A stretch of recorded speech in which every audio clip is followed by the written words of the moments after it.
Hello my friends, it's your old pal Jordan the Lion, and we are still in Reno. Today I'm hoping that we are going to get to see an iconic movie car, but it's a really great museum we're going to check out. So Daze with Jordan the Lion begins right now. Well, how about that for a Daze vlog? National Automobile Museum. I know my grandpa's going to love this one. We got a whole complex here. It says it's the Harris collection. Oh, cool. One of America's 5 greatest auto museums. We've been to the Henry Ford, so I'm sure that's one of them as well. But just starting out with this, I can tell we're in for a big treat. Here they're working on a few things, and one of the things happens to be a gold DeLorean. So they said our first stop will be Gallery 1 inside the blacksmith shop, the oldest cars they have here. Starting in 1892 Filion. Imagine being in a car wreck with that. Now I'm not going to be able to show you every single car because this is just one of 4 galleries. So I'll show the ones that intrigue me the most. Look at that one. That one you'd steer it with like a crankshaft there. 1904 Renault.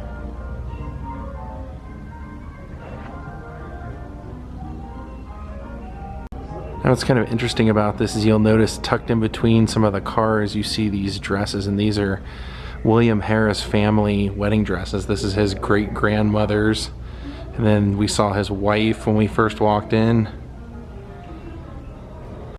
That's a 1903 Cadillac Roundabout. Oh, there's your 2-seater.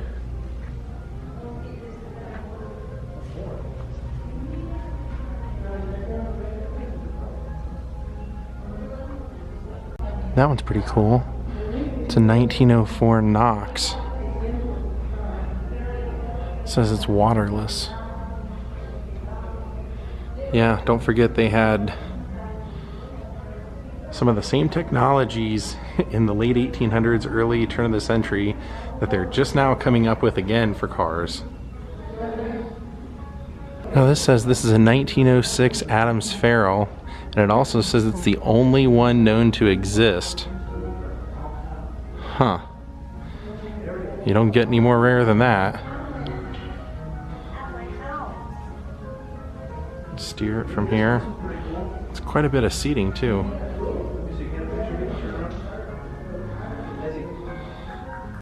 Now I'm wondering if that has something to do with the fact this one says this one's air-cooled. A Freyer Miller. Nice car. Oh, take a look at this one. I like the little light here. Man, this thing looks classy, doesn't it? That is nice. Look at that one. I like the back of that. It's very like carriage style. Enclosed. So this is what the Harris Hotel fortune invested some of the money into. These cars.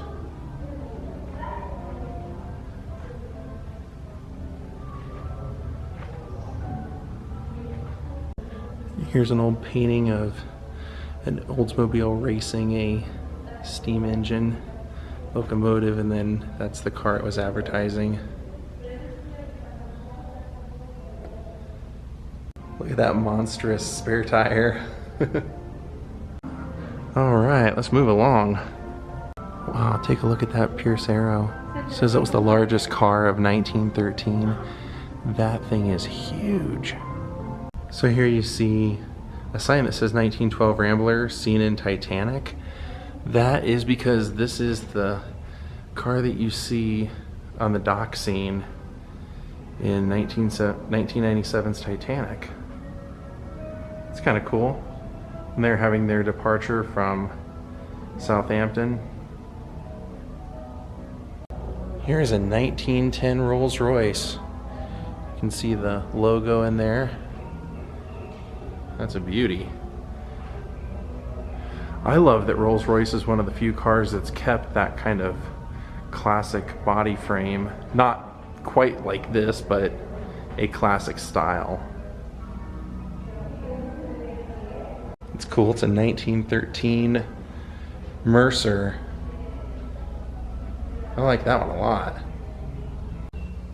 You too can drive like this with one. So we've left Gallery 1, and when I walked out, we have basically walked back in time. This is Gallery 2. Cool. They have a theater down here showing Gone with the Wind. Look, right here in front of us, I noticed on the contribution thank yous when I walked in, it said Sammy Davis Jr., and I know he didn't have a lot of money at the end of his life, so I knew he must have donated something. This is his 1935 Duesenberg.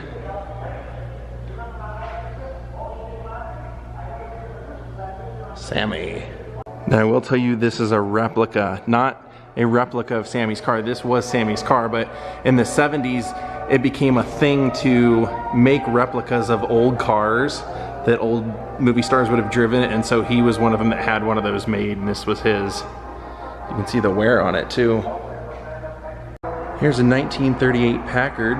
Now I don't know everything they have here, but that'd be cool if they had like the car from It Happened One Night. I don't know for sure. There is one really famous classic movie car that I'm excited to see, and I asked when I was buying my ticket, which was $12, if they still had it, and she looked confused, and then when I mentioned it more specifically, she goes, oh yeah, that's here. And this is an old DeSoto taxi cab. I thought that was really cool looking, so I wanted to show you. I like that style. I'd ride around in that cab. Now we're gonna make our way down there, but I wanted to check this out. This is an old crit car, and they said if you notice on the design in light blue, there is a swastika emblem. And that was because that was a sign of good luck. It was a Greek sign of good luck. See? I swear. Alright, so we're walking through the neighborhood, and it looks like we are going to turn into the gallery number 2 in here. This place is amazing. I can't believe how big it is. Now this car is important because this whole collection belongs to Bill Harrah, and this was his first classic car.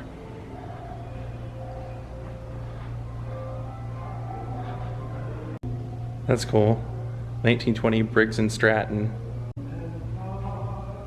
Now take a look at that. That is the precursor to the RV. You can see the whole family is here using it in this photo.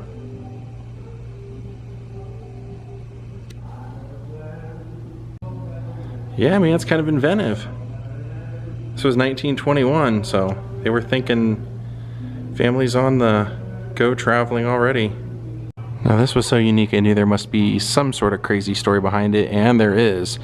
This was Bill's personal car. He used to use this at his lodge in Idaho in Salmon River, and you can see that it has monograms. MFL stands for Middle Fork Lodge.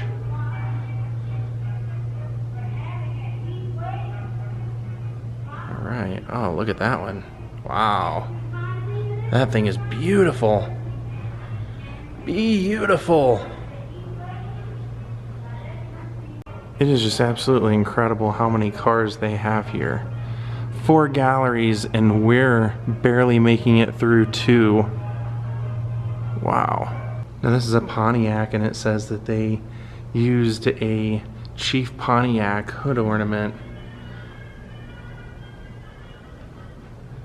And if you look, I mean, they even have almost like a medallion underneath it as well. Wow, take a look at that. 1921 Rolls-Royce. Whew. Called it the Silver Ghost. Wow.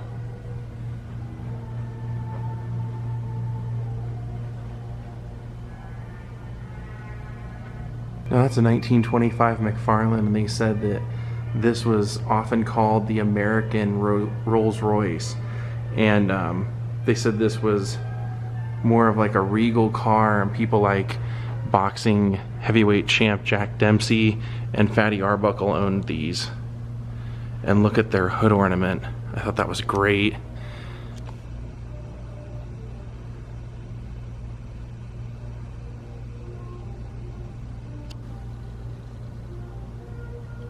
I like this one because the wheels are almost like mag wheels. Like Tron.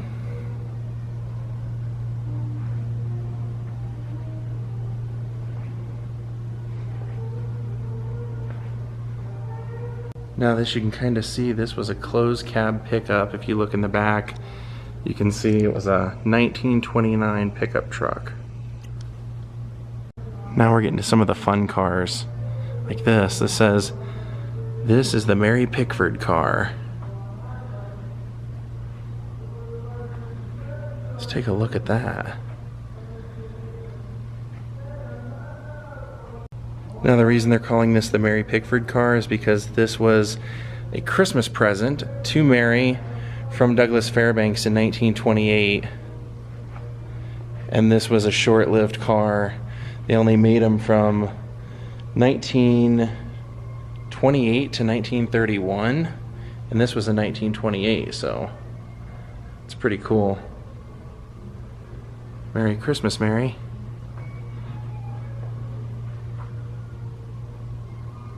Now that is a 1927 one-of-a-kind Lincoln, and they said that this was a car that was originally unveiled in a New York automobile show as just like a one-time thing, and then it was sold to a private party who let their daughter drive it around, and then it was eventually sold to a movie company, and they used it in a W.C. Fields picture. Doesn't say which one it was used in, but they said that it was one of a kind of a carriage style. And look at this, we have three-wheelers here. 2 wheels in the front and the third in the back, and this purple one is the same idea. I don't know, I like the body style, but I don't know if I would trust it. Now this car has a bit of a cool story. This was a custom-made car, and take a look at what it looked like before and after. Originally when it started, it looked like that. And now it has a fish fin on the back. Now it says they made these hoping that it would catch on, but people didn't really like it. But it was tested. This one drove 45,000 miles across the country and went up to 80 miles per hour. I keep hoping I'll be in one of these museums one time and see Daniel LaRusso's car from Karate Kid. Hasn't happened yet though. As we walk out, if we make a left, we go by the hardware store, and just for the heck of it, they really made it an authentic store. But we're gonna head down here and look for Gallery 3. That one's got barrels in the back. Here we go. 1955 Ford Thunderbird. That's hilarious.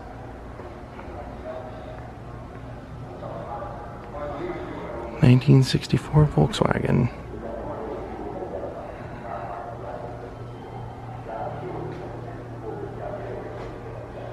Take a look at that. The old Fiat. Now this is a Chevy Corvair, and they said that they weren't really that popular, but what sealed the nail in the coffin was Ralph Nader made a speech saying that they weren't safe at any speed. And so when they ceased production, they said this was actually made on the very last day of production ever for the Corvair. All right, let's go in the 76 station. This place is set up so great. So freaking great. What an experience.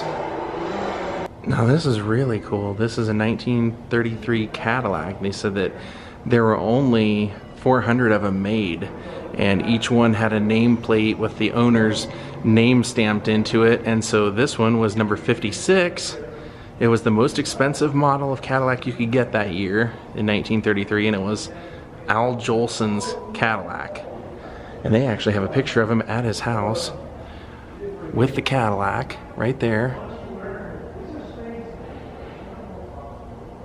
And then there's the car.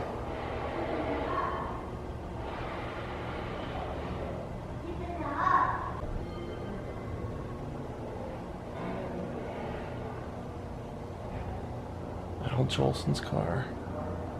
Pretty cool.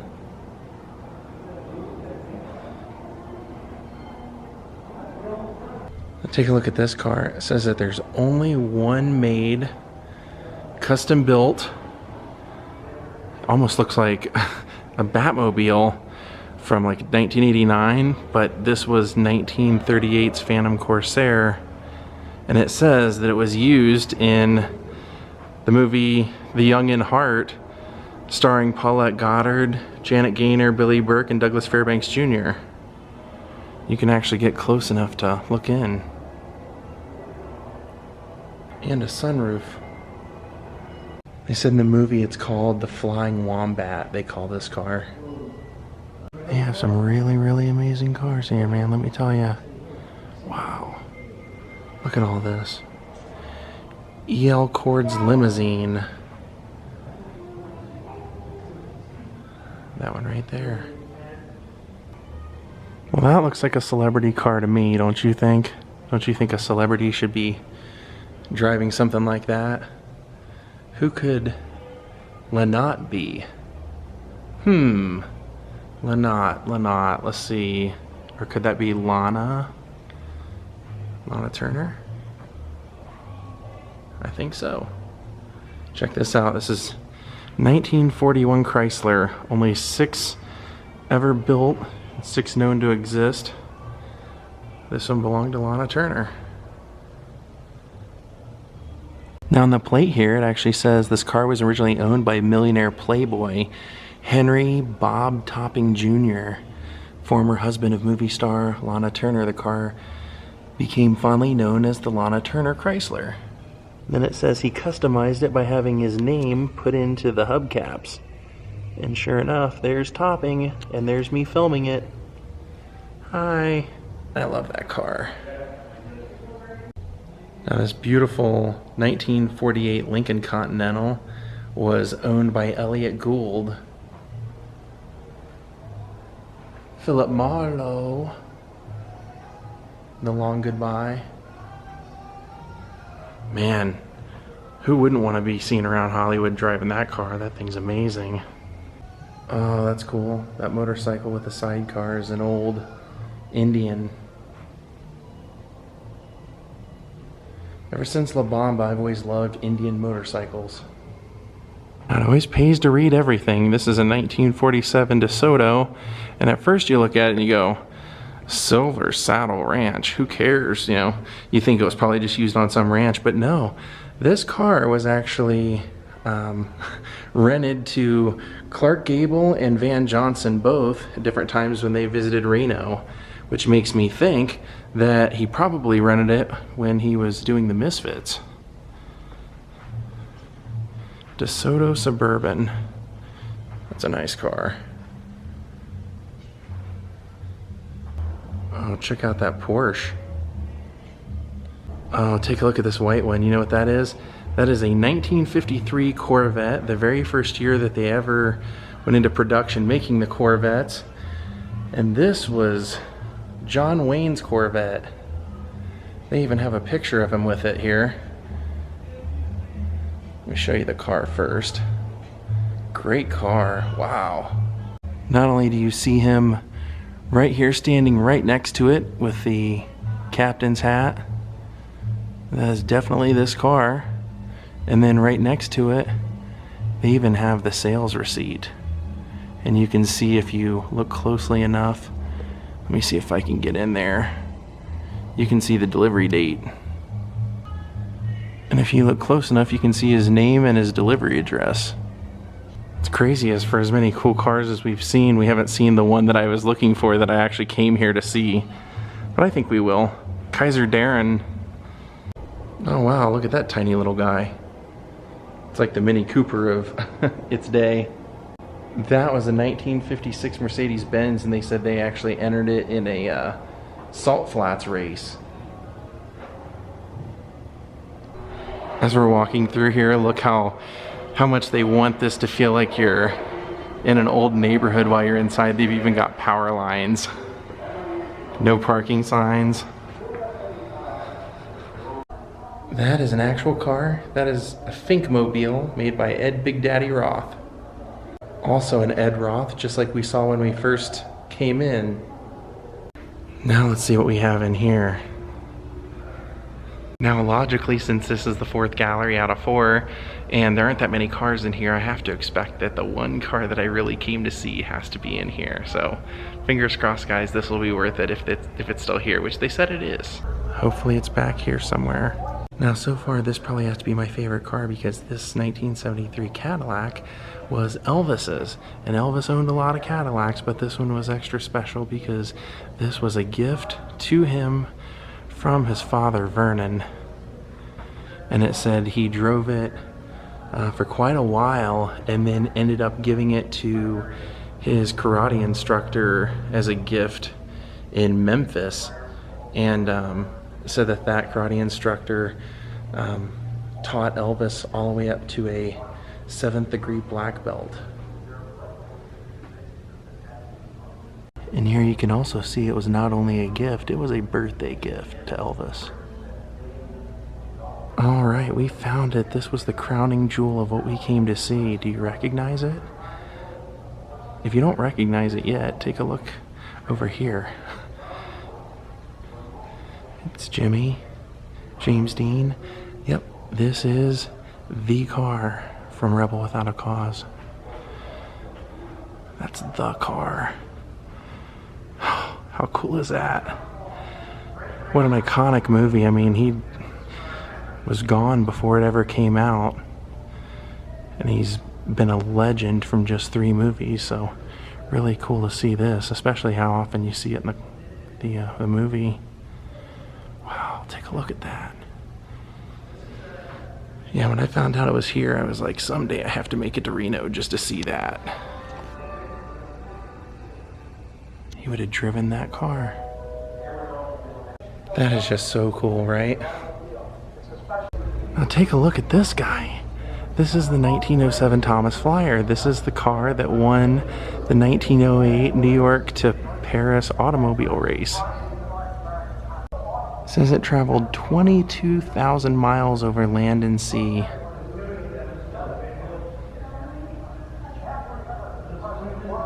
So it says on the historical vehicle register, this is number 12, registered number 12. 1907.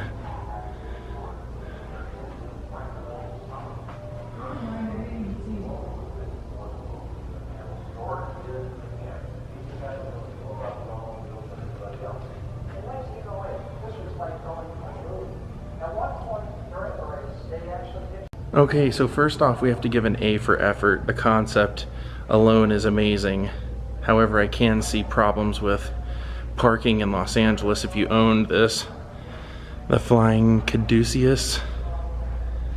Look at that guy. And take a look at that one. Don Prudhomme's funny car.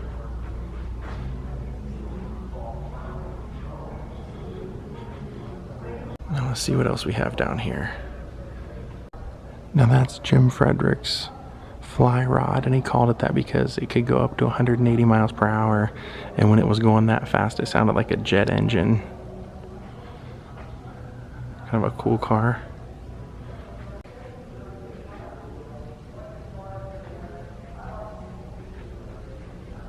Do you see what I see? Sinatra.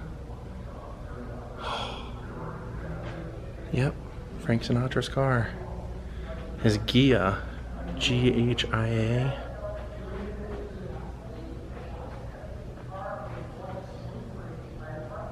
Says he purchased this after 26 Gias were produced.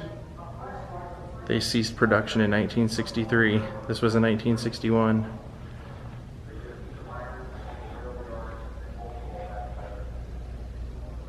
Now it says that this is a 1962 Lincoln Continental, and this particular Lincoln Continental was assigned to John F. Kennedy, President of the United States.